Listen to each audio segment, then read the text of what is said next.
Mayor, if you can go, I see a live appearing on my Okay, study. for sure. Okay. So I'm gonna take off my mask. Okay, okay. Let me know when you're ready for me, Mayor, to let in the, Okay, so we are live, Michelle. I will tell you in just a second about our guest, but I want to just go ahead and welcome everyone to this special meeting of the Elmfield Town Council for Tuesday, April 20th, 2021.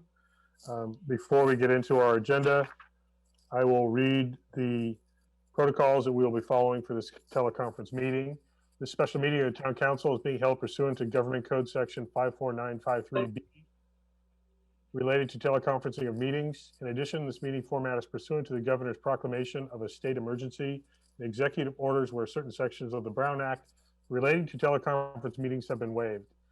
The town manager is present in his office. I'm present in the council chambers, and Vice Mayor Dorman and council members Moeller, Dornbecker, and Knight, along with staff, are participating remotely by video, audio, in conformance with the governor's executive order. I'd like to now ask the town clerk to conduct roll call and ask each council member to confirm that they are able to hear the proceedings and that they have a copy of the agenda. Go ahead, Michelle. thank you. Councilmember Knight, Here, present. Here. and you have a copy of all the information? And I have received all the information. Thank you.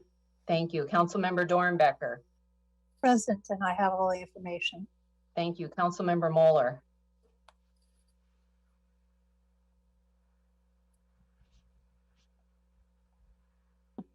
Yes to both, sorry. thank you. Vice Mayor Dorman, Here and yes to both, thank you. thank you. Mayor Dunbar, Yes, I am here. Let the record reflect all council members have indicated they're able to hear and have agendas and documents for today's meeting.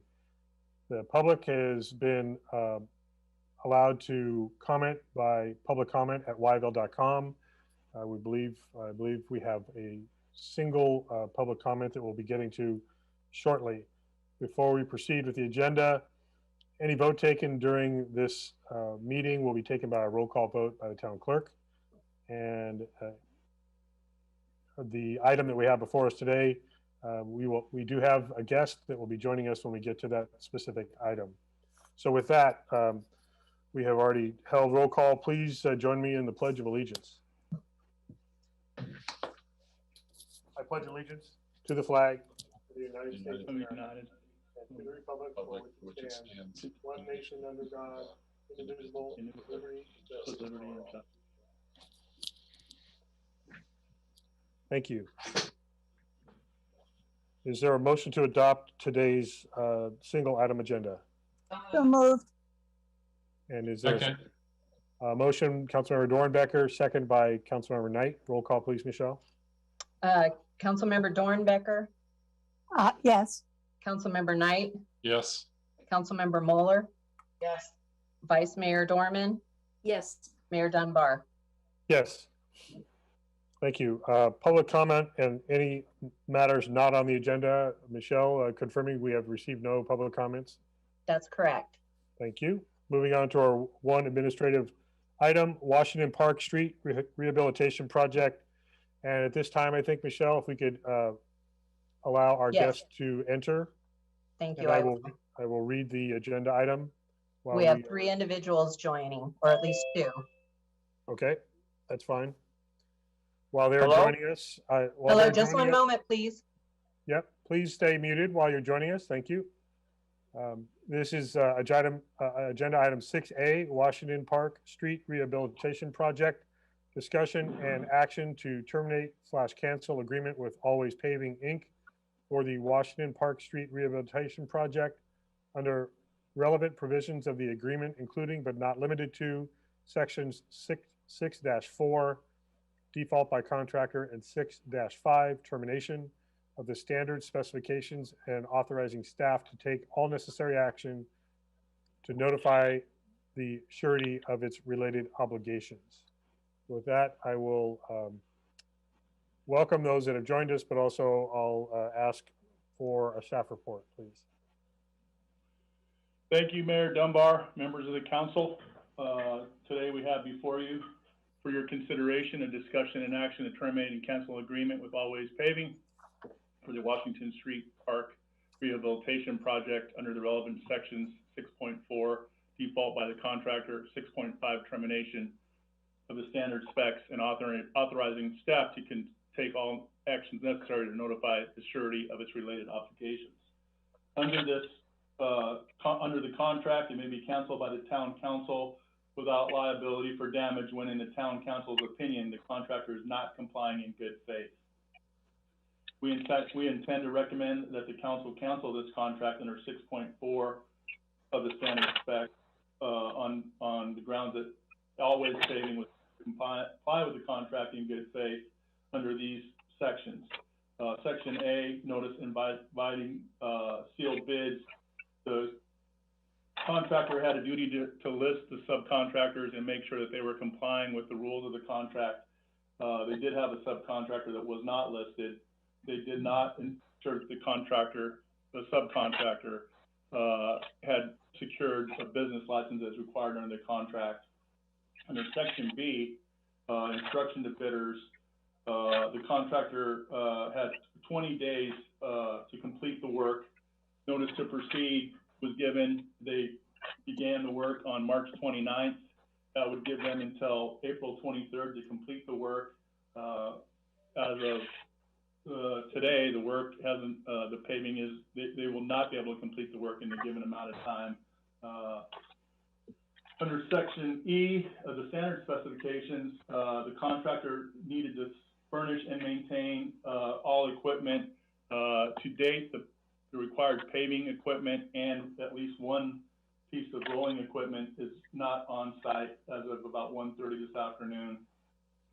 And then finally, under Section G, all pavement areas removed had to be restored within 5 working days. That process started,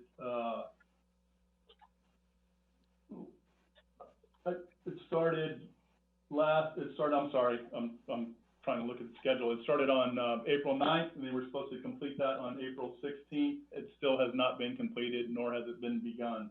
There were many instances of the contractor not acting in good faith, including not having some conflicting statements, and when we called to confirm the oil contractor, in one occasion, the contractor had let us know that the oil delivery wasn't going to be on time. We called and asked the oil company if they could deliver. They confirmed that they could. The contractor had told us that the oil contractor had canceled, when in fact the oil contractor confirmed the paving contractor had canceled. We discussed the contract working days. They haven't asked for any delays, nor have we granted any delays on the contract. So those 20 working days are still in effect, meaning the 23rd of April would be the final day of work for this project. They do not have the proper equipment on site, nor have they been able to secure the equipment to our knowledge. The paver, the prime piece of equipment, it's a very sophisticated piece of equipment. The specs were designed in such a way as to ensure that that piece of equipment was a part of the bidding process. The contractor did ask on several occasions to have a different piece of equipment. Those requests were denied. That information is included in the packet. As we discussed earlier, the subcontractors that were not on the list, nor did they have a business license as required under the contract. And finally, on one additional specification was the disposition of the grinding material. The contractor is required to, when they grind the material out, it's under our understanding that it's being disposed of in a proper manner. The contractor informed both the consultant and our public works manager, Larry Hancock, who were on site that day, that they were dumping it in a vineyard. Per the contract, they're required to have a letter, form filled out signifying that the owner of the property has accepted the material and the contractor delivered the material. We still do not have that document in hand. There are several instances that Pavement Engineering provided the document. That is both our pavement designer and engineer, and also the consulting inspectors on this project. So they have provided an additional document documenting all of these instances and more. happy to answer any questions you may have. The packet is quite extensive, as you are all well aware of. We do have both Robert Carter, the inspector on the job for this project, and Joe Ryrie, the president of Pavement Engineering Incorporated, should you have questions for them as well. Thank you, Joe. Do we have anyone else from the town staff that is reporting on this, or shall we ask questions from council? Michelle? Thank you, Mayor. I'm hearing someone doing some keyboarding and other items. If people could make sure their devices are muted, that would be great. Thank you. Except that Gary's raising his hand, so we'll let him stay unmuted. Yeah, Mayor and Council, I have a few responses to the letter that has been received from the attorney for the contractor. I can provide those now or at a later part of the meeting, whatever the council's pleasure is. This is the letter that we just received moments before the meeting started. Correct. So if you could summarize it, since it did just arrive, my guess is the council has not had a chance to thoroughly review it. So the letter makes a series of claims. The first is that there wasn't sufficient notice for the meeting today. Of course, they received the actual notice and did have time to respond. So they did receive adequate notice, as shown by the fact that they responded to the town's letter that they received yesterday, and also have notice of this meeting, I believe are attending or planning as of this morning to attend. The claim that some of these delays are caused by the town. If you look through the agenda packet, the town has insisted that the standard specs and the agreement be followed as required in the agreement. Those requirements were up front in the bid package before the contractor bid on it. They were aware of it when they bid. Those requirements have always been in place. It's not a town-caused delay to insist that the requirements of the agreement and the standard specs be followed. They also represented at the beginning when they bid that they had all the equipment and the subs to complete the work. And that became pretty clear, obviously, that that's not the case. They've also made a claim of retaliation for a single event that occurred. These delays occurred long before the event in question that they're alleging, and they continue to today. And as of right now, it's not clear when these delays will end. The reason why there's such short deadlines in that contract is because of the impacts on the community. The street can't be used. And those are short delays intentionally because of the damages the town incurs for keeping a street unusable like that. That's the reason why we have a short meeting today. And that's also the reason why those deadlines are in there. The deadlines were very obvious from the beginning and continue to be in the agreement today. That's all I have. Thank you. So with that, unless, Steve, was there anything further, or can I have council ask questions? Proceed with council questions. Thank you. Looking for hands from the council. Are there questions at this point?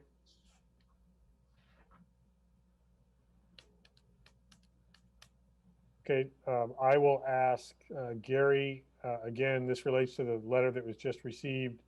There are several components to this. I don't know if they're all relevant. That's your call legally.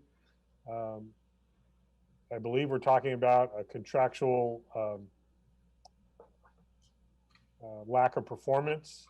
If the other components of this letter are pertinent or not, I'd just like to understand that so that the council has full consideration of what's appropriate. So could you just address that? You summarized what the content is. Basically, is it all relevant? No. What's before you today is default for lack of meeting deadlines and the other information that's provided in the staff report and the letter that was provided to the contractor yesterday. The one event that's alluded to in the letter is a single event. These issues preceded that letter and continue to today. So any reference to the incident listed in the letter should be handled separately and not under the purview of the council. Is that correct? Correct. Okay. So just to be clear with the council, what we are focused on in this special meeting. Okay, if there are no questions of council at this time and we've heard our staff report, I invite our guest, Mr. Ryrie, to share any perspective and comments if you would like to, sir. Thank you, Mr. Mayor. I thought Joe did a fine job summarizing everything. I don't really have anything to add to what he's already described to you. Okay, thank you. Mr. Carter, would you like to add anything additional to what was shared by the staff report? No, I also had a chance to review the information we had submitted as the memorandum attached to the letter prior to this. I believe Joe summed it up very well. I don't really have anything to add unless people have specific questions. Okay, thank you. I will ask, and this is probably a Joe question as it relates to our options. Again, I want to make sure this is pertinent to this specific item about what happens now if we decide that the staff recommendations are appropriate with termination. What happens to the project going forward? And if we don't agree with staff recommendation for termination, what happens then?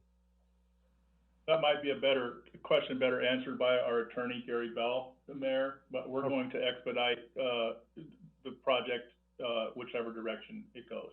Okay, Gary? Yeah, so there's a default provision, which is section 6.46-4 under the standard specifications. There's 3 standards for the town council to find default. It's important to look at that section in the context of the agreement. It talks about in the town council's opinion that the contractor is not proceeding in good faith. The key there is this is the town council's opinion based on facts, substantial evidence, what's before you this afternoon. Good faith in a contract context means good faith and fair dealing. It's not a defined term in the standard specs, but generally means proceeding as required and being forthright with those requirements. The second one is insolvency, which is not an issue before you today. And the third one is subcontracting any portion of the work without the town council's consent.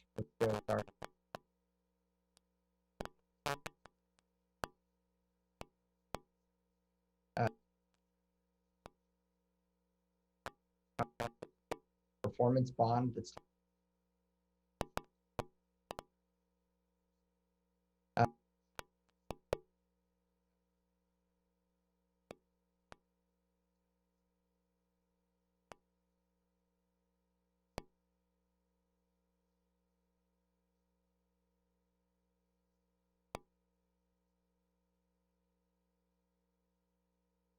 Know what the are? Is there any financial implication to?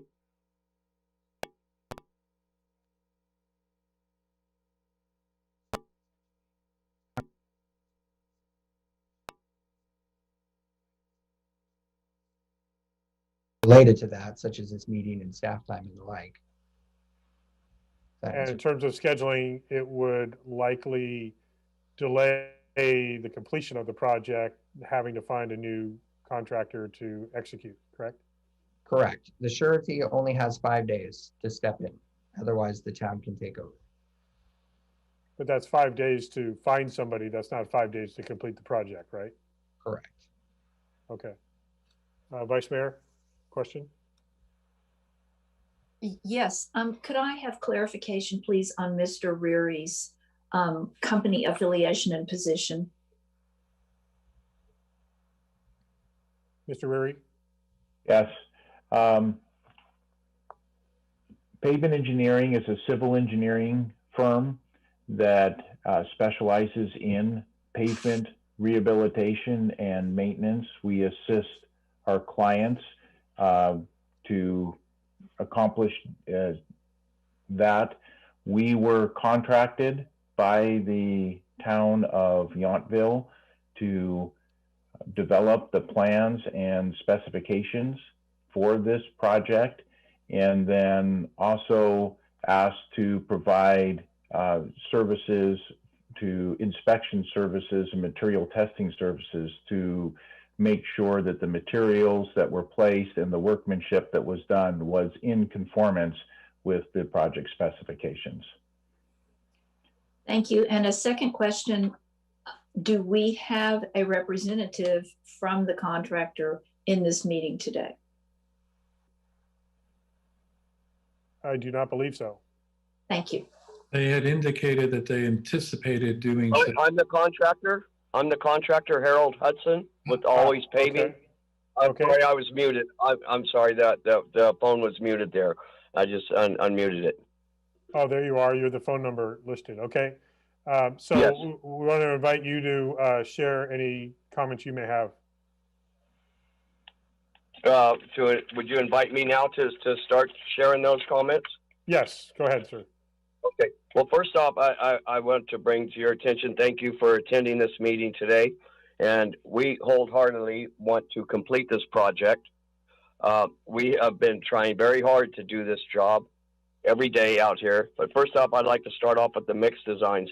I've been going back and forth myself, Harold Hudson, with John Ferens and PEI, Bodine Asphalt, since February to April 12th to get the asphalt mix designs approved. The half inch, well, let me back up. Even John had sent an email to Eric. Could he please try to get this expedited with Bodine Asphalt Company in Santa Rosa so we can keep our schedule on date. To this, they approved us to put down the half inch. The half inch mix design is also the same for the overlay. They approved us to use the half inch mix design on the dig outs, but not on the 1 3/4 inch overlay.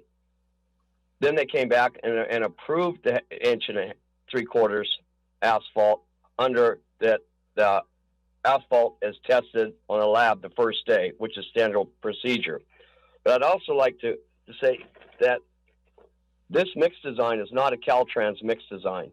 This is a mix design that PEI or the town of Yountville has created themselves, which has been very, very difficult to meet. With me, the outside contractor, looking at Bodine and the town of Yountville and PEI, it's taken weeks or from February till approximately April 12th to get this mixed design approved into where they want it. So Josh Cleaver with Bodine and Company in Santa Rosa, where we're getting the asphalt, he has commented to me several times. He says this mixed design is ridiculous. He says this is the first time we're dealing with this type of mixed design, and we're going back and forth. He said it's just a matter of paperwork. And that was confusing to me, that it was just a matter of paperwork and it would take this long time. But I'd like to point out one of our other delays on this project. It's in the spec that the minimum width of a grinding machine could be used as 6 foot. Well, you cannot get a grinding machine 6 foot in California anywhere. It's 6 foot 7 inches or larger. And the dig outs here that were marked were 6 inch or 6 foot minimum for the dig outs. So I had told Robert Carter, shared with him, I says, and using the 2 or 4 foot grinder that we own, we can get right on precise with these dig outs, and we wouldn't have to charge the town any more money because the 6 foot 7 inch would take out more of a cut. And he agreed. And so we proceeded on with the 2 foot grinder, which it did take us more time to do than the 6 foot grinder would have, but then the cost would have been more using the 6 foot 7 inch machine. That's the only size you can get, as I explained. So when we did the wedge cut, well, no, back up. On April 9th, when Wally had taken the place of Robert Carter, the 6 foot 7 inch grinder was out here doing the wedge cut, and it was having a very difficult time with their ski and their electronics with the asphalt curb going around the entire, doing the type A wedge cut as specified. So there was about 10 areas that was in question that actually the 6 foot grinder could not get. And Wally had marked, Wally Oates, or however you say the name, he marked out those areas and told owner Marcos Contreras, my partner, that you'll have to address these on Monday.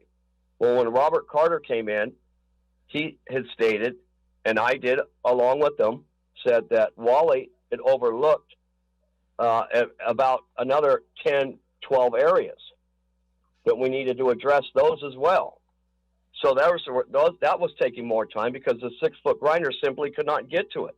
So we have our 2-foot grinder on site, and we went ahead for the next 3 days addressing these areas with Robert Carter out here, and we had our street sweeper out here working very hard to pick up all the asphalt and debris. And Wally had stated to me, he said, if there's any dust at all out here, any dust at all on this roadway, you will not pave. You will not be approved to pave. We've had a street sweeper, a water truck, a crew, blowers, trying to clean these streets for 6 straight days. And on April 15th, finally, after a few calls to John, he came out and looked. He said, no, they're not clean enough. You need to do more. We kept on cleaning and cleaning. So it was coming time. We needed to pave this.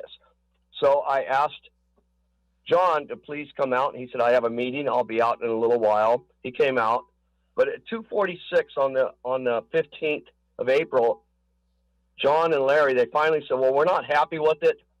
It's minimal. We'll let you go ahead and pave. So at that point, sorry, Mr. Hudson, I'm sorry. This is the mayor. I just have to interrupt you for a moment. Our Councilmember Moeller is going to be leaving the meeting in less than 2 minutes. I wanted to give her an opportunity to respond, and then I'll invite you to continue. So if you can hold just a moment. Thank you. Councilmember Moeller. Would you just like my opinion at this point before I have to check out? Yes. Based on reading the staff report, hearing what I have from the company, it's certainly in my opinion that I can find for lack of performance, based on the information provided. So thank you for allowing me to make my comment. Okay, that's not a formal vote. I just wanted to provide you the opportunity to provide some feedback. So thank you. I'm going to invite Mr. Hudson to continue. Thank you for allowing me the interruption, Mr. Hudson. Please continue. Yeah, so on April 15th, John and Larry, they said, are you going to pave tomorrow on Friday, the 16th, I believe. I might have my dates a little confused here, but it was on last Thursday. And I said, I have to call Pacific Northwest Oil, our sub, to schedule for our oil to be placed. And they needed a phone call by 3 o'clock. And at 2:46 is when John and Larry had said, we'll accept it. You could go ahead. We're not happy with it, but go ahead. So I called up Pacific Northwest Oil, and he said, I needed to know, but he said, let me look at the schedule. Let me get it. I've already made the schedule, but let me look at it. And he says, we might be able to get you in. So at that point, I said to Steve with Pacific Northwest Oil, I said, I have to set up the crew. I have to set up the trucking. I have to set up Bodine Asphalt. I have to set up the whole operations for tomorrow, and it's 3 o'clock now. I said, I'm just going to go ahead and cancel. What do you think about we'll just cancel and we'll get it on Monday? He said, that would be a lot better. So I had stated that Pacific Northwest Oil had canceled to John and Steve and Larry, and I gave him permission to call, and they called, and he said,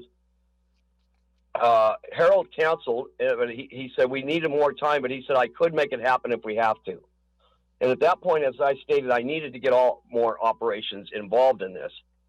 So then Joe came out, and then Joe and I had some problems out here. I'd rather not discuss at this time, if that's okay. And then I called John on Friday, and I said, John, could you please work with me? I want to get this job done. I want to work with you. And we're trying very hard. I've been out here every day since from 6:30 in the morning till 7 o'clock at night, give and take. But nevertheless, would I ever leave less than 6 o'clock at night. I've always made sure the equipment's secure with Robert. I've worked with Robert, very good working relationship with him. And this is, we have our paving machine set up for tomorrow. We have our crew set up. We have Pacific Northwest Oil set up. We have all operations set up for tomorrow. We had the street sweeper out here all day today. We had our crew out here. We had blowers. The streets are all cleaned up, and we're ready to go. So that's as far as we have our traffic control set up, professional traffic control. certified flagmen. And as I stated, we have 7 asphalt trucks hauling asphalt to us from Bodine at 7 o'clock tomorrow morning to start our operations at 9 o'clock here. That's the time that we can start and for our leveling course, and then move forward with our paving operations throughout for the overlay. The one thing I would like to bring to the attention is that we have a brand new 2018 8515 paving machine called the City. It's a City paving machine. It has the grade control devices on it. That machine, with a 30-foot ski, I've asked John and Wally if they would waive the ski on here.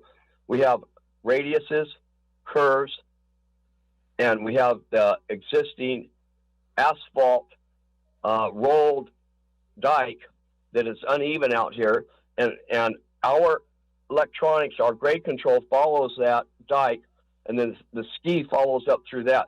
That ski is for long stretches for smoothness.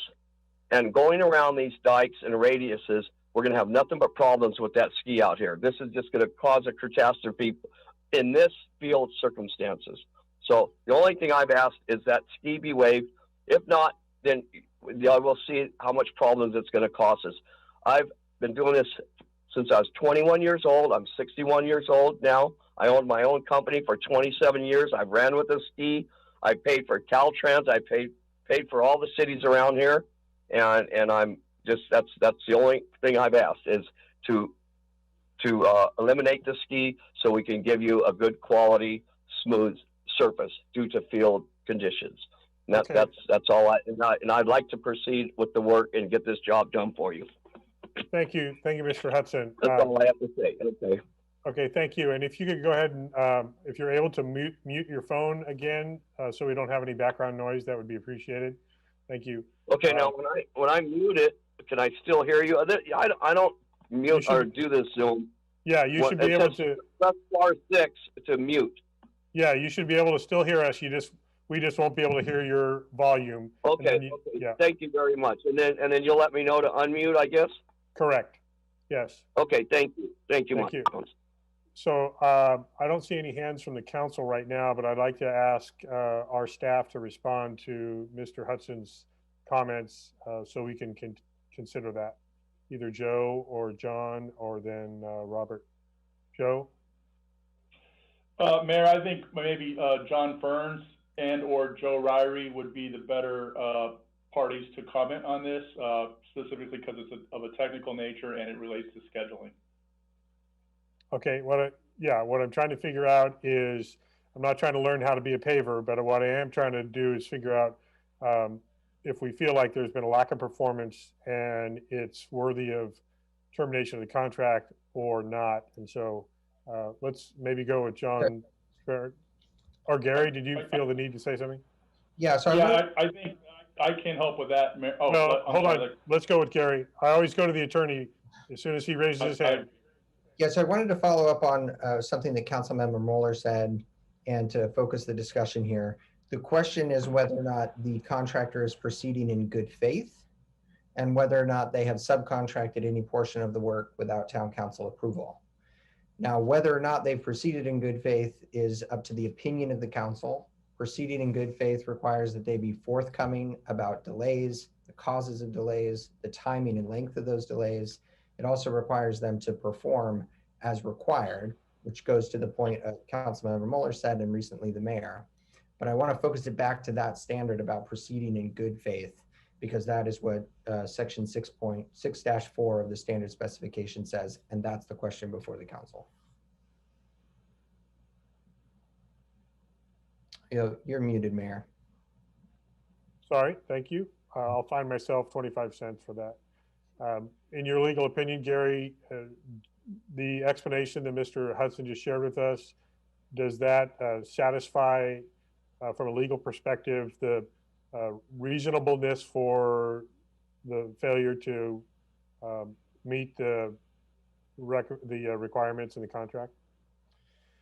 So going back to the process here for all public works, part of why the process is designed the way it is is so that all requirements and deadlines and everything is upfront. Nobody is required to bid on these projects, and the town does not hide the ball on any requirements at all. So everything that is here and is required and is in the agreement was made public and available before folks bid, and those remained in place throughout the duration of the agreement.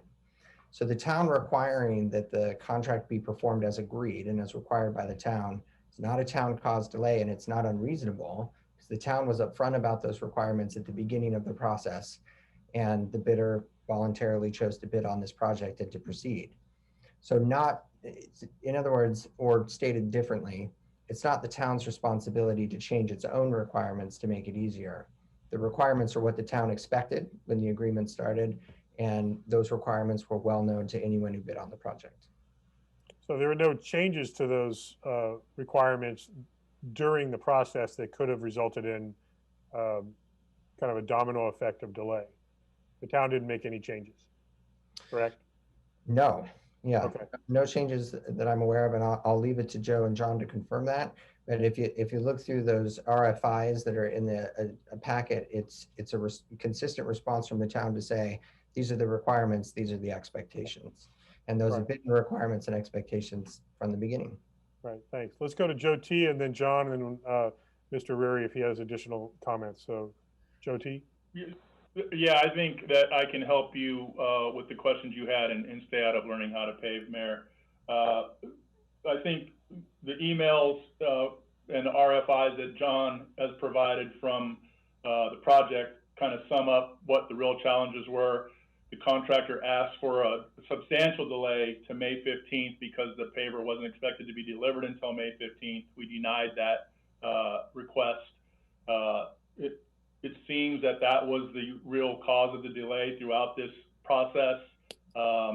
It's really a very specialized piece of equipment. It's not readily available. The contractor tried securing it through several different venues. I believe the emails also speak to that in the packet. He was not able to obtain any equipment that would meet the specification. And that's why we're at the point we're at. It really relates to trying to get the equipment that was required on site in a timely manner. The contractor was not able to do that, and it resulted in substantial delays. John may be able to expand on that if needed. Before we go to John, Councilmember Knight has his hand up for a question. Thank you, Mayor. So I'm not sure the best to answer this. So part of this conversation appears to be, and when we try to frame or keep in mind the sense of good faith, was the contractors talked about a significant delay in determining the correct mix for the paving that seemed to take a big part of created a part of this delay. Can someone explain to me that if that was an issue maybe at the beginning, or was it not clear as a part of the contract what the town was asking for, and was that delay a legitimate delay? Thank you.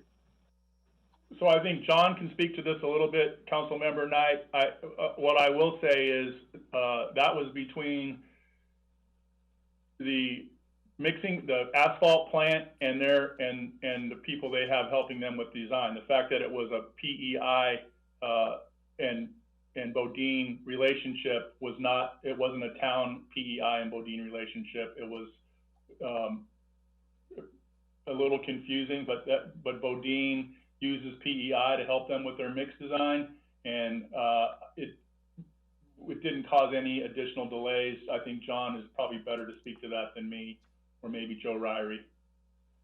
Go ahead, John. John. So stepping back 1 second, the request was not for a delay because of the paving machine. The request was to waive the requirements of the paving machine. And the consequence of not waiving the paving machine would be that they couldn't produce that paving machine until May 15th, and they recognized that liquidated damages would apply. So that's just a quick clarification that was addressed in the one RFI. Regarding the submittal process, it's a standard procedure for these types of projects. The contractor makes a submittal The town routes it to our consultant. They review it and either approve it or reject it or approve it with conditions. We went through those regular processes with the mix design, and I do not believe that there was any delays associated with the mix design. The mix design is not a Caltrans specific mix design because the 2018 Caltrans specifications don't produce a type of asphalt that we need to use here on our local streets. So that being said, we did go back and forth on the mix designs, and we pushed the consultant to produce an answer as quickly as possible. And both Robert Carter and I were reminding the contractor that you need to keep this process moving. We see when you will need this mix design approved, so you need to submit it. So I feel the town and the inspector were cooperative and working towards trying to get an approved mix design within a timely manner. And I do not believe that the mix design review process caused any delays. And if there were anticipated delays because of it, there is provisions in the contract that allow the contractor to ask for a delay or recognize it. And we did not receive any of that input from the contract. So my understanding, John, is that there were no requests for delays at all, whether it was about the mix or the paver equipment or anything else, correct? Correct. John, yeah, okay, thank you. Mr. Reary? Thank you, Mr. Mayor.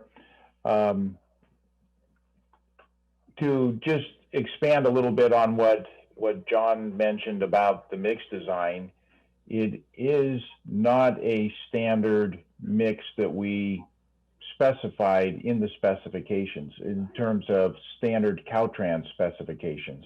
That's because we were taking into account the fact that Yountville, the town of Yountville roads are not highways. They carry lighter traffic, and therefore the mix needs to be formulated in a way that will give you the longevity and the service life that the town would be looking for. Caltrans in their specifications and their mix designs do not take that into account. And so in the process of our developing this work and this project, we accounted for those anomalies, as we do with all of our agencies throughout California. And there are several suppliers throughout the Bay Area that are familiar with making the adjustments to the mix design that we were calling for. There was that comment. I'd like to also, and that was not changed that was clearly stated in the contract documents as Mr. Bell talked about. In addition, the grinder that was also specified clearly in the specification, we wanted a 60-inch minimum grinder so that the work could be done properly. Again, that was specified in the specifications. And if a contractor, through the bidding process, if they find anomalies or things that are going to be a problem for them, they can submit the RFI process, or through the RFI process, through the bidding period. And we received no RFIs about the grinders during the process, or the mix design for that fact. The real thing is the paver in my mind. We specified a paver with grade control. When he talks about a ski being on the paver, a 30-foot ski, that's to help with the undulations that would be the paving machine is working with on the roadway. And so the ski helps smooth those out. And so the ski is going to provide a smoother road. And that's what we were working towards with the specifications the way that they were written. Again, those specifications were clearly stated and in the contract documents from the very beginning and not changed during the bidding process. Does that help answer your question, Councilmember Knight, about the materials? Yes, thank you. Thank you. Any other follow-up questions from council now that we've heard from several perspectives on this? Looking for any additional hands.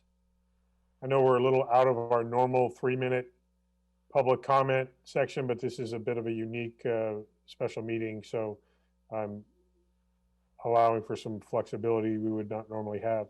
Yes, Vice Mayor? Thank you. Director Tagliabashi, did I understand you correctly that the completion date per the contract, which has never changed, is April 23rd, and that given the current state of circumstances, that date cannot be met? Is that a correct summary? That's Vice Mayor, absolutely accurate. Thank you. To follow up on that, Joe, what I believe Mr. Hudson said is that they have crew and all other elements ready to go and start working on the street tomorrow. And you're saying that that's not the case, or can you clarify that? It seems like there's an inconsistency in readiness and ability to finish the contract. Yeah, I'd be happy to try and do that, Mayor. So based on the past track record, and that is why we were talking about the good faith efforts and the good faith effort to perform in this discussion, we have heard this same claim on a couple of different occasions, and in each instance, it's been pushed back a day or 2 days or more. And we actually, John Ferns was out earlier, I was out earlier to try to confirm if the paver was on site. There is no paver on site as of now. Doesn't mean it can't arrive tomorrow. But based on the past history of our contractor and our relations with our contractor, we have no faith in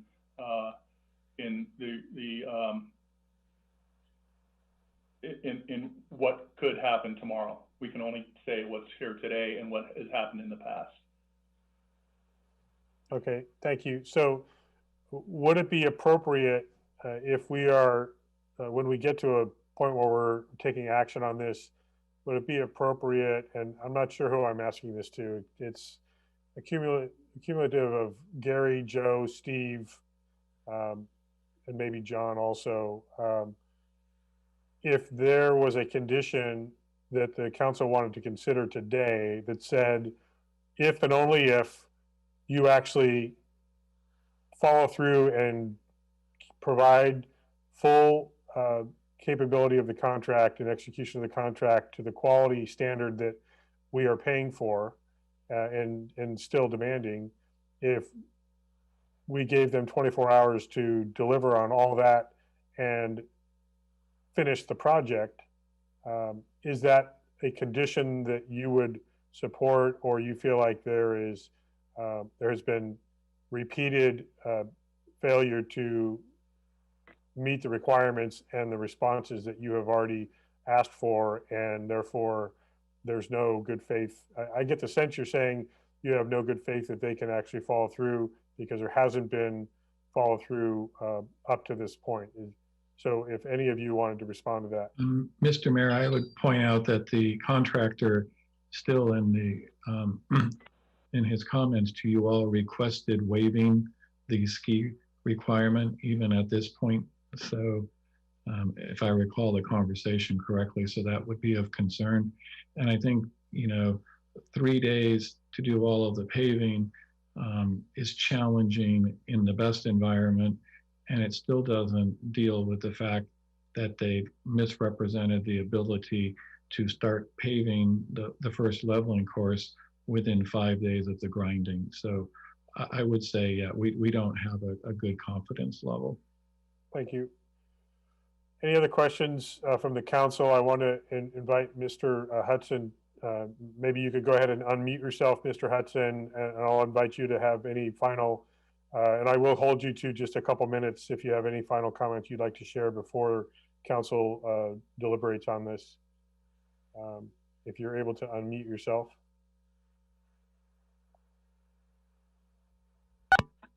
There you go. We can hear Can you. you hear me? Can you Yes, hear me go now, ahead. council member? Okay. Yes, go ahead. First go off, ahead. I'd like to clarify real quick in the instructions to bidders in B1.12, it states that the contract code 4104 requires all bidders to list subcontractors who perform in excess of 0.5% of the total bid. And in case of streets and highways, 0.5% or 10,000 or greater. Well, in regards to ANRAC, that we did not list them as a sub, their price was $4,300 for them to come in and do the grinding for us. We did not list them as a sub. That's it. We have not had anybody out here that we did not list as a sub that's not supposed to be out here. So, and I'd also like to say, from the dust control portion of this job, excessively, I've never seen in my entire career where they've been so forceful about getting all the dust off this road. We still have not got all the dust off this road, and I've paved for years and years, and there's dust on the road. We've got all the debris off it. We have the street sweeper here today, and we do have the paver being delivered. It's coming in first thing in the morning. We have our pneumatic rubber-tired roller that should be here at any time if it's not down at our staging area across from the St. Joan of the Arc Catholic Church. We have our other 2 rollers here. In fact, we have 3 rollers here instead of the 2 more that's required.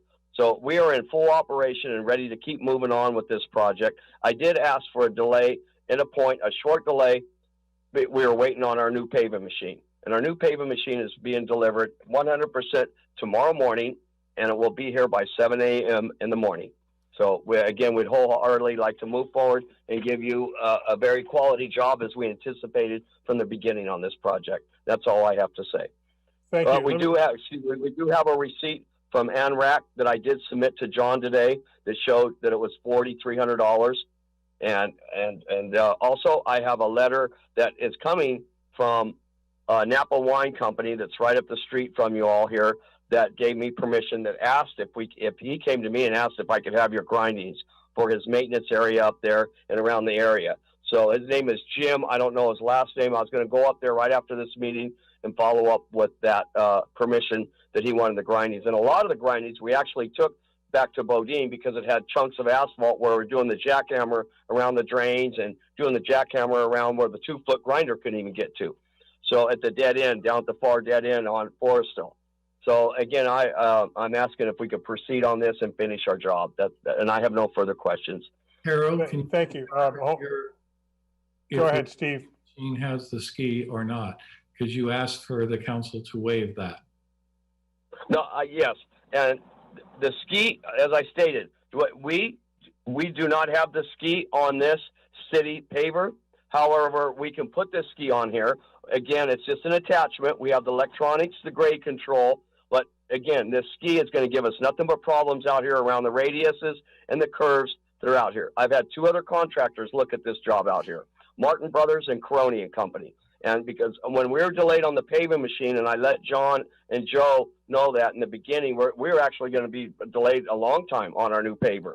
But we got the company that we're buying the machine from to expedite it, and they had a few hiccups on getting the automatic grade control hooked up, but they did. So, but on the ski, I've had Caroni and Company and I've had Martin Brothers come out here and look, and they said, boy, you're going to have a big problem out here with that ski around these radiuses and around the curves, and with this type E old asphalt curb that's going down, that's up and down, and it's unlevel. So I'm just saying, we're going to have a lot of problems, and I've asked that you waive that. That ski it is for smoothness, and it is for production paving. So when you're Hudson, going down. Sorry, Yeah, go ahead. This is Mayor Dunbar. I'm going to interrupt you again. All right. I want to just ask you a fairly straightforward question. Did you completely understand all the terms and conditions in the contract when you agreed to the contract? Yes, I did. Yes, okay. But there's also field conditions out there. That's all I want to say. Okay, understood. Okay, thank you. Thank you very much. So I've got a couple of council members with their hands raised, but go ahead, Mr. Hudson, if you could mute yourself again, and if we need to ask you to unmute, I'll go ahead and let you know that. So thank you. Thank you. Councilmember, I believe Dornbecker was first, and then Councilmember Knight. So go ahead, Councilmember Dornbecker.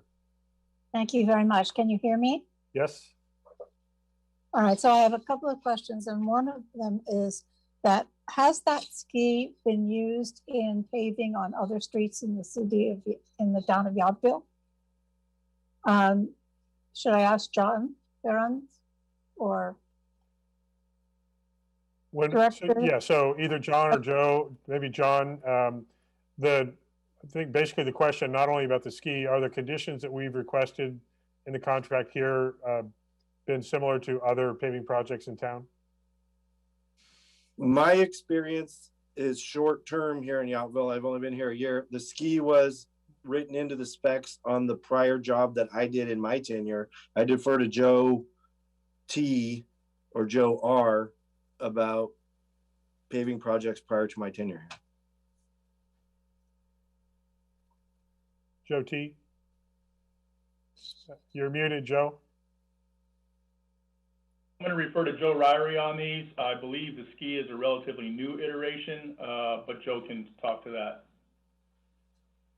The ski was in, I believe, in the last project that we did for the town of Yountville on the in the Oak Circle. Yes, Oak Circle. Thank you. And just to repeat, it was in the original specs in the contract.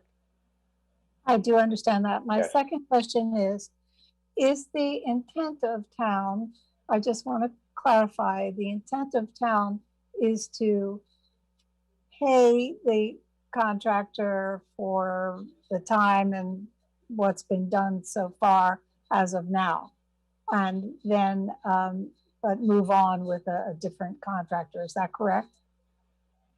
Steve Rogers, town manager? Yeah, I'm happy to jump in on that. That is correct. There's some payment provisions for what happens in the event of cancellation. Some of that will be up to the surety and the surety's relationship with their bond and their bondholder. But yes, there is a provision that says they're paid for the work done. And then if the surety comes in and takes over, they're also paid for what's left and remaining in the job. There's other provisions if the town has to do it. Okay, and then I have made notes that all of these things were specified in the RFP. So I appreciate that. Thank you very much. Councilmember Knight. Thank you. Maybe the question first for the town attorney. The mayor just threw out in this presentation a concept of us considering a decision that will be dependent on action occurring in a day or 2 days. I understand the contract has penalties for not completing by a certain date. If we consider an action that is dependent on proceeding within a day or two, does that affect the contract where the contractor would be liable for penalties? Are we, in essence, changing the contract by approving a change of allowing the work to potentially occur within the next few days? No, the town council can't change the contract at this point. The parties have entered into it and signed it. There are liquidated damages provisions, which is what you're referring to. Those are already accruing, as I understand it, and delays and other remedies that are in the contract existed yesterday, today, and tomorrow, and can't be changed at this point. So if the council were to choose not to cancel at this point, certainly the prerogative of the council, the current agreement would remain in effect as is. So we would still be in the same place that we are right now. And as Mayor, I'm sorry, last question separate from this. I mean, I understand the information that the town attorneys provided us about what good faith is, but just generally in terms of what maybe staff would see if we did take an action to cancel this contract, do we have any sense of how soon for the neighborhood, how soon this work could be done? Is there someone available that would do it within a reasonable period in the future? So the process would be for the surety to first have 5 days to step in. And as a surety for doing faithful performance bonds, this is something they're very familiar with. They have contractors lined up. This is their job, is to step in when something like this goes wrong and when a contractor who's been bonded can't perform. So the surety that is in the business of this will have 5 days to sort this out. If that doesn't occur, then it would turn to the town to find an alternative contractor. And there are contractors available, and that's, I think, more of a discussion for Joe and John and Steve about the availability of them. So there would be some delay. Thank you. Vice Mayor? This is a question for Mr. Hudson, if it's appropriate now. Yes, this will be the last time we go to Mr. Hudson, but if you could go ahead and unmute. Thank you. Vice Mayor, ask your question. Okay. Thank you. And it may be two questions. One is, did I understand you correctly that the paving machine that you say you can have on site at 7 p.m. tomorrow to begin work does not have a ski?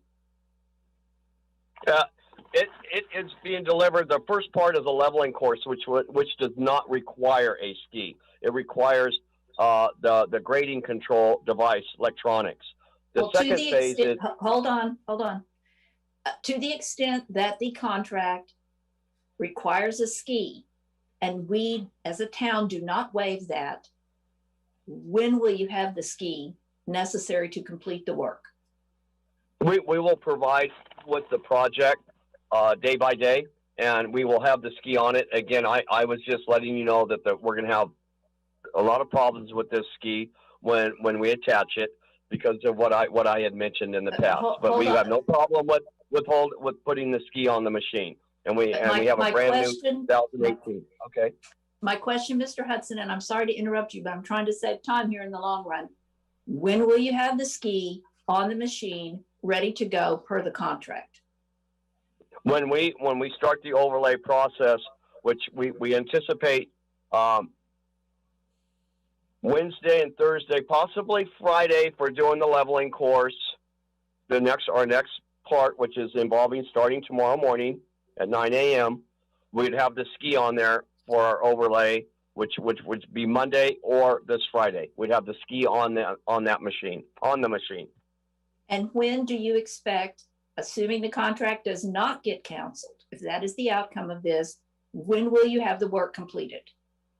We plan on having, and I want a good firm date, no wiggle room. Okay, we plan on having.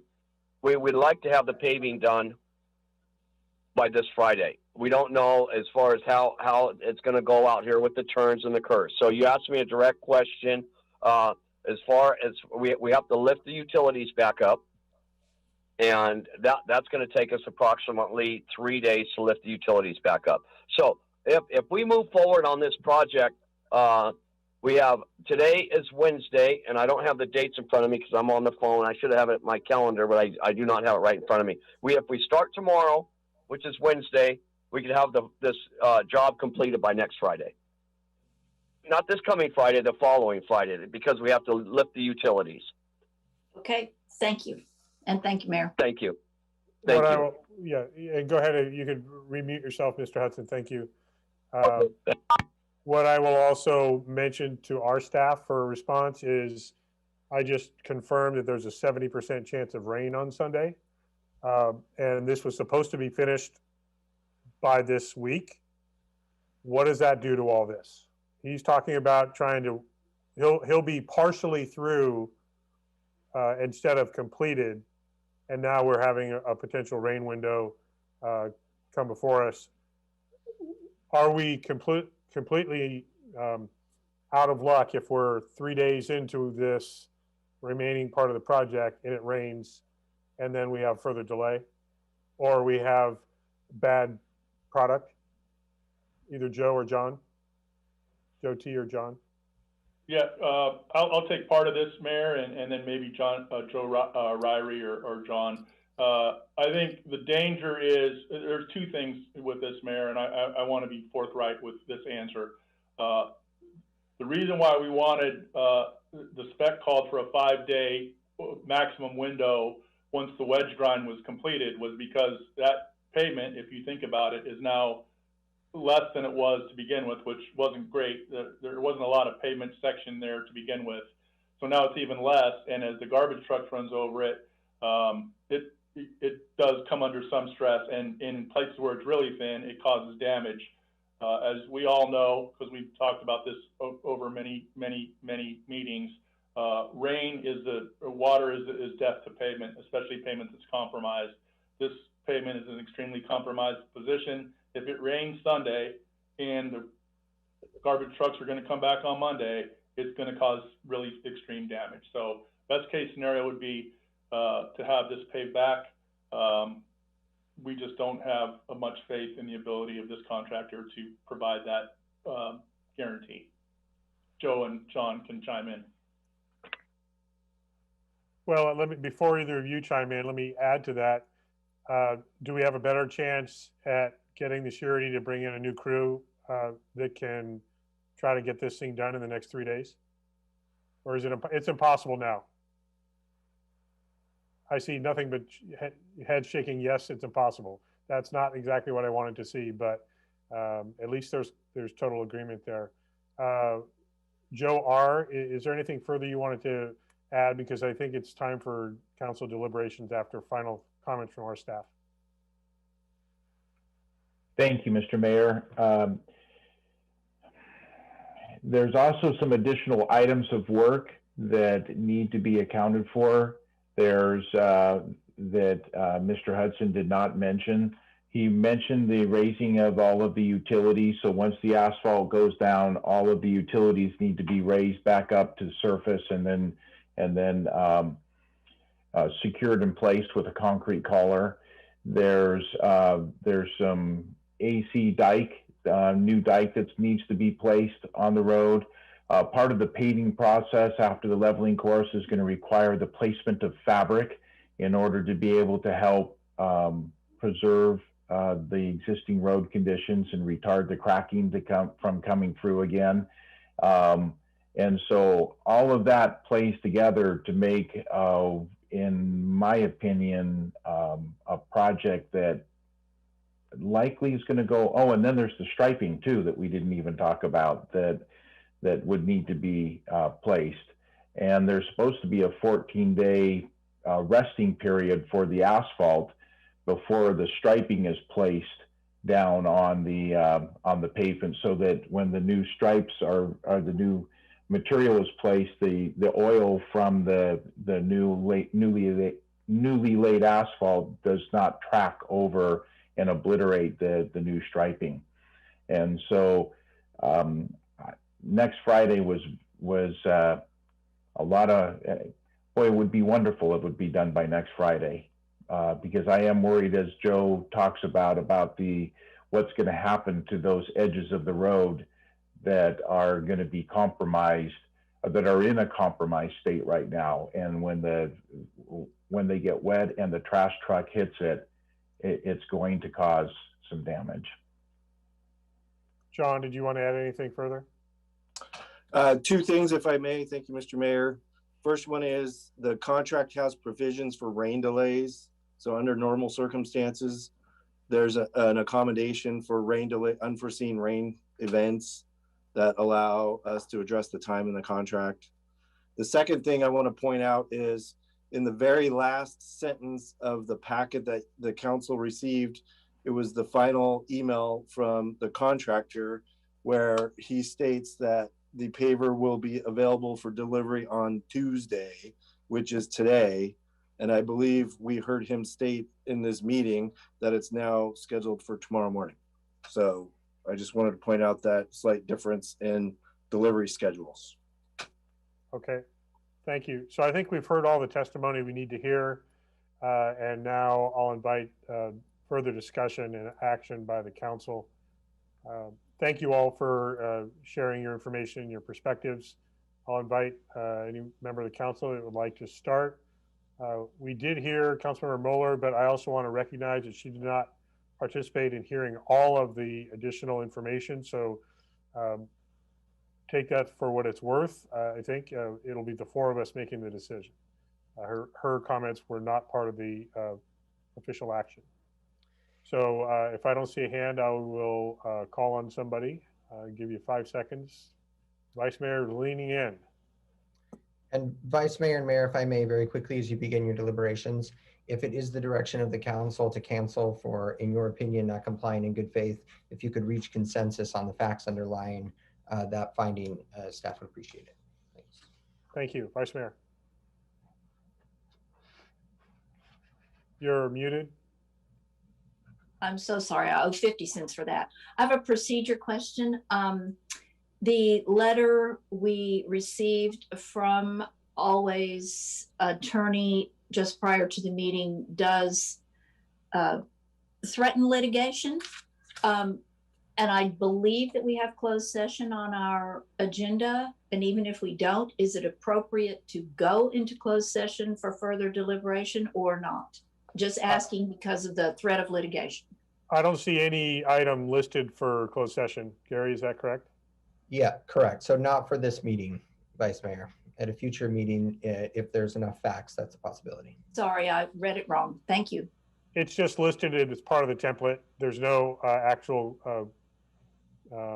item listed under the closed session, so it would not be appropriate for us to discuss that.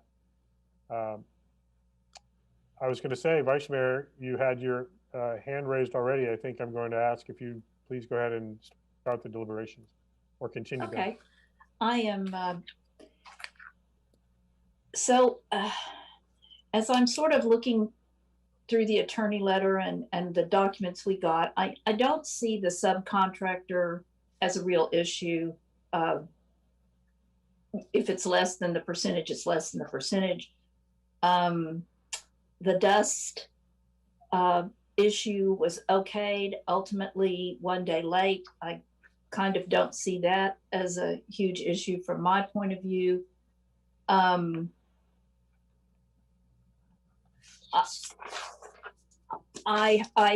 heard the town attorney talk about what good faith is. I typically think of good faith and fair dealing, which was a phrase the attorney used, which is a legal term of art, undefined, as a pretty high standard to operate in good faith, as I think of as a pretty high standard. I'm not sure this very minute I could make a finding without further discussion with my colleagues that there has been a breach of good faith on either side of this issue. I do think right now, from what I'm hearing, we're in a position where even if we terminate the contract, we have the same issue of perhaps there will be rain, perhaps there will be well, there for sure will be a garbage truck, perhaps there will be rain.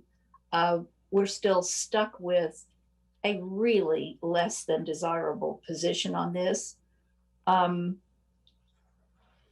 I would await the letter on the findings from the wine because clearly that remains an open issue. If it comes tomorrow, fine. If it doesn't, that would be not good. Liquidated damages, I understand, have already accrued and they just are what they are for the contract. I mean, my ideal world would be, before I hear further discussion, would be to try to proceed on parallel tracks and say, look, you had nothing in our contract has changed. You've read it, you bid it, you signed it. 4/23 is the date. But all circumstances considered, we're not at 4/23 today. So I could ideally say you have until 4/23, or because we're going to have a lag to get the surety to get some on board, or perhaps we have to find it ourselves. I could even say you represented in an open council meeting that you would have everything complete 1 more week. I hear Mr. Reary, I hear you. It does seem to me though, those issues, if striping takes 14 days to cure, if the oil takes 14 days to cure, that would be with somebody the surety brought in. That would be with somebody we brought in. That's not something occasioned by the breaches or alleged breaches to date. So that's so my ideal position would be we give either until the 23rd or somewhat more, because we have someone familiar and we have someone that my guess is going to bust chops to try to do a good job. But set the drop dead date, cancellation date. And also, I think we've already put the surety on notice but put the surety on notice and say, this is the drop dead date. We have an official ruling from our council on that, and we're putting you surety on notice. You go ahead and start looking for somebody, because we're going to want somebody on site. Those are kind of my preliminary thoughts. Thank you. Councilmember Knight. Thank you, Mayor.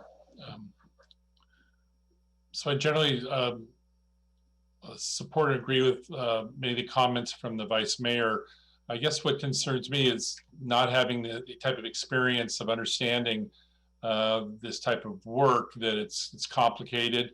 I do want to support the staff and the comments I've made.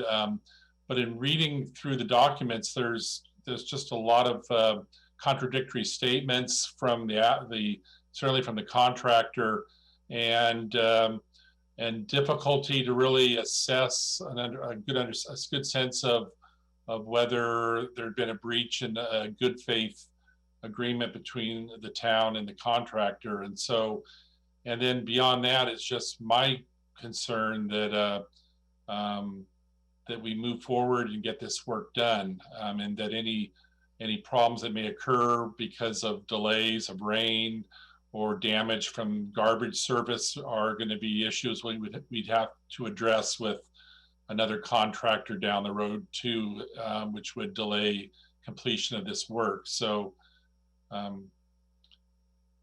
my sense, and just I guess initially in this conversation, is to try to find a way to get this work done. If we can come to get this work done as soon as possible, and it seems that maybe there is something we could work out to set a condition for an agreement by council to see if that work is substantially in progress or done by a certain date, as the Vice Mayor suggested, including maybe up to a week from this Friday. Thank you. Councilmember Dornbecker. Thank you, and thank you for all the information. It is really kind of overwhelming, but I'll tell you what I understand from the RFP, that my understanding is that the mixed design was specified, the dumping was specified, the grinder, the 60-inch grinder was specified, the paver grade control ski was specified, and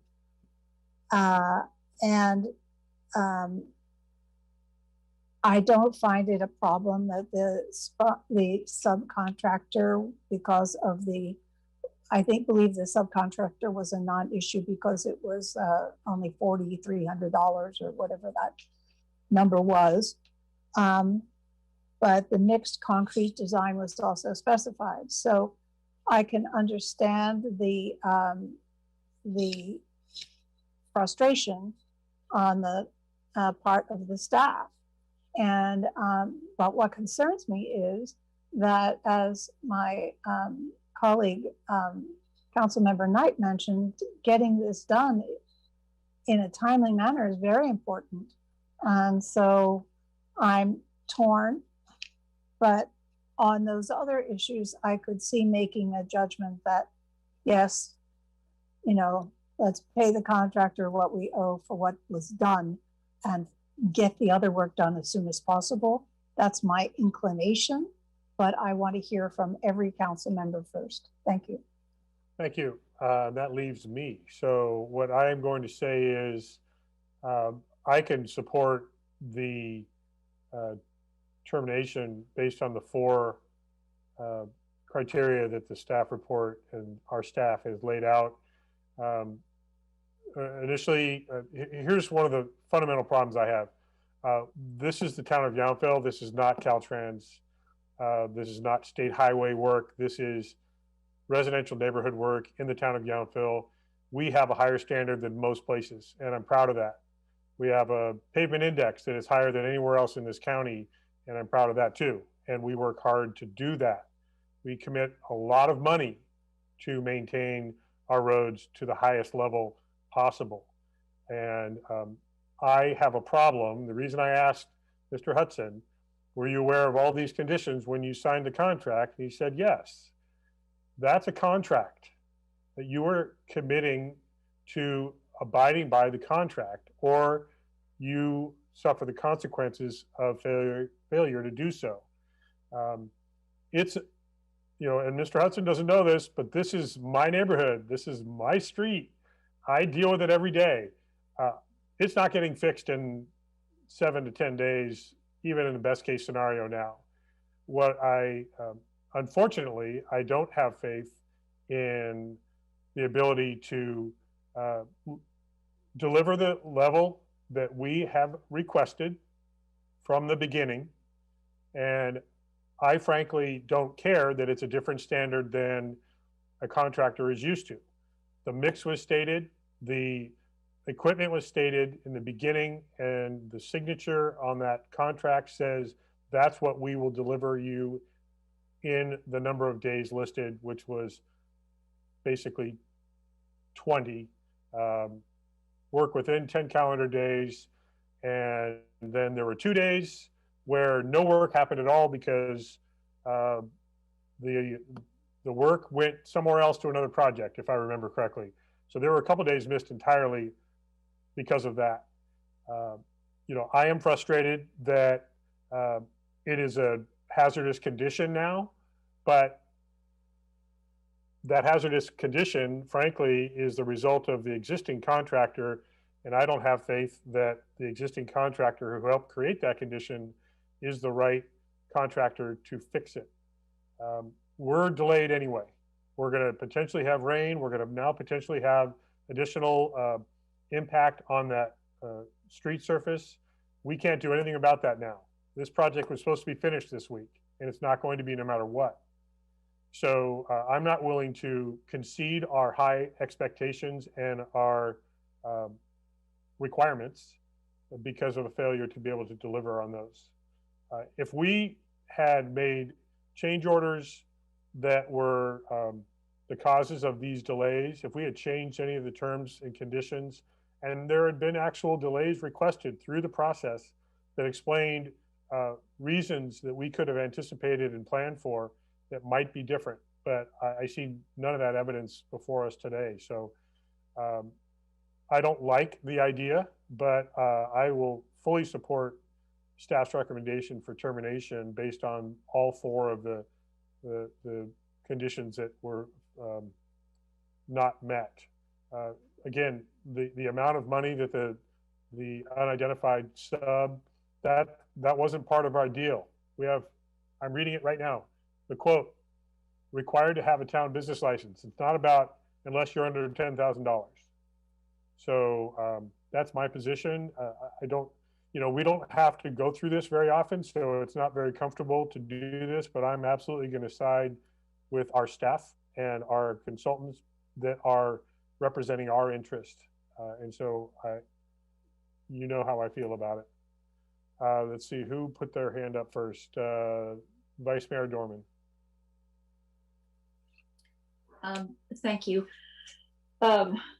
Mayor, thank you for refreshing at least my memory on the business license issue. I do think that shows a disregard for town protocol. And then I was looking back at my notes when you asked the town attorney what did he agree or disagree with the staff's recommendation. And I think that Mr. Bell, you said it is our opinion within our discretion based on the facts and circumstances that we see. Did I write that down correctly? That's correct, because the standard in the standard specs is if in the town council's opinion, the contractor is not complying in good faith. That's the contractual term that the contractor agreed to, and that's the standard before you this afternoon. So we can take into account things like there is, I don't believe this is disputed, but what I understood, and this is not this is a question, but a long story to go with it. I understood today that the oil company piece of it, the oil company was called off by the contractor. I believe that Mr. Hudson said that. So we can take things like that into account, and the fact that it got mixed up and there was a snafu on who said what, but that we can take the facts and circumstances of all that into account today, correct? Yes, and in fact, the town council should do so. Okay, and some of it then just comes down to, and I'm going to paraphrase the mayor, on whether after hearing everything and everyone and looking at everything and everyone, we, quote, have faith that this is the best decision to get a good job done in timely fashion. I believe so. If you could rephrase that question, I'm sorry. That we, well, I paraphrasing the mayor, he said, I don't have faith that the contractor who caused this problem can fix it. And no matter how we phrase that, part of our job here is to look at the history of this job and say, okay, we're at this X marks the spot point. Somebody's got to finish the job. And one thing we can take into account is the history of the job to date. Correct. Yes. The term complying refers to everything from the moment they submitted a bid to the present, because they are required to comply with everything in that agreement. And the requirements that are referenced in the staff report all have the word shall before it. As you know, Vice Mayor, as an attorney, that's a mandatory word in a contract. And so, yes, we're talking about the town council's opinion. We're talking about complying and good faith. Those are the okay. So this is why I always like to hear everything from everyone. I can now support a termination with on the basis of good faith, looking at everything that has happened, the complete history of it. So I appreciate the discussion from my colleagues. Thank you. And I thank you, Mr. Bell and staff. One thing to clarify too for the town council's discussion, the default provisions talk about cancellation. There's a separate termination provision, which is 6-5 of the standard specifications. The distinction in the agreement really isn't made. For purposes of the discussion this afternoon, the council's operating under 6-4, which is cancellation, which is what triggers the faithful performance bond. So if there is an action to be taken, it's about cancellation, not termination. Is that what you're saying? Yes, because that's the term used in that section. Thank you. Councilmember Knight. Thank you. Thank you very much, Mayor. I appreciate all the comments as well of the other council members and the mayor's your summary of the issues. So my feeling certainly is that the town has, I support the staff, the town has acted in good faith, and I think there's certainly evidence, as I support the staff's analysis, that the contractor has not acted in good faith. And my concerns about getting this work done, I think that we will find that there are conditions that will cause the work to be delayed, and that I feel it's most important now to support staff and for them to find someone that they feel confident will address the issues that may occur because of the future issue of the issue and the time delays. So I would support a motion to cancel this contract according to the 6.4. Thank you. And I just want to make a clarifying point. When I mentioned that I live in this neighborhood, that is not entering into my decision at all. I would feel the same way regardless of what neighborhood this is in the town of Yountville. I consider the four specifications that have not been met as listed in the staff report to be accurate in the staff's presentation of these failures, and that has nothing to do with where I live. I don't want the contractor or any of the subcontractors to believe that there is an influence regarding where this is happening, because that's not the case. We have the same high standard in the entire town of Yountville, and I believe that there's been a failure in delivering on the contract. So I heard an allusion to a motion from Councilmember Knight, but Councilmember Dornbecker. Yeah, thank you. I would like to make a motion that we approve cancellation of the contract under the provision of 6.4 with excuse me, I gotta get back to.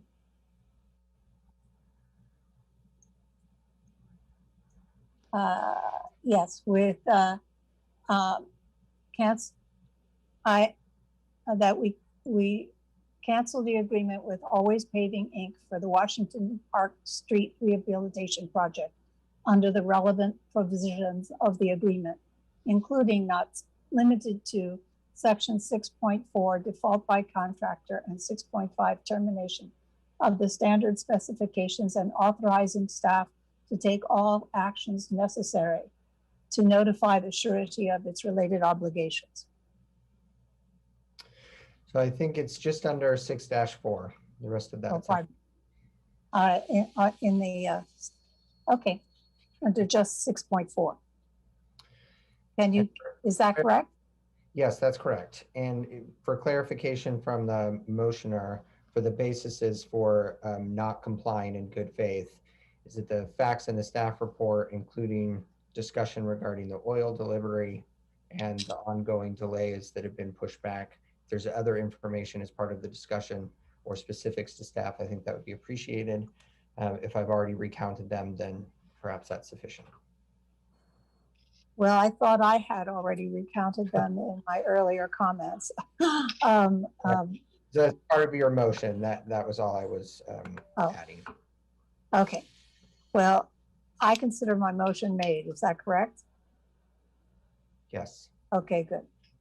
The only change was to remove the reference to 6.5 termination as clarified by the town attorney. Great. So there is a motion on the floor. Is there a second to that motion? Mayor Dunbar, I'll second that motion as with the language suggested by the town attorney. Right. So motion by Councilmember Dornbecker, seconded by Councilmember Knight. Go ahead, Michelle, if you could please have a roll call vote.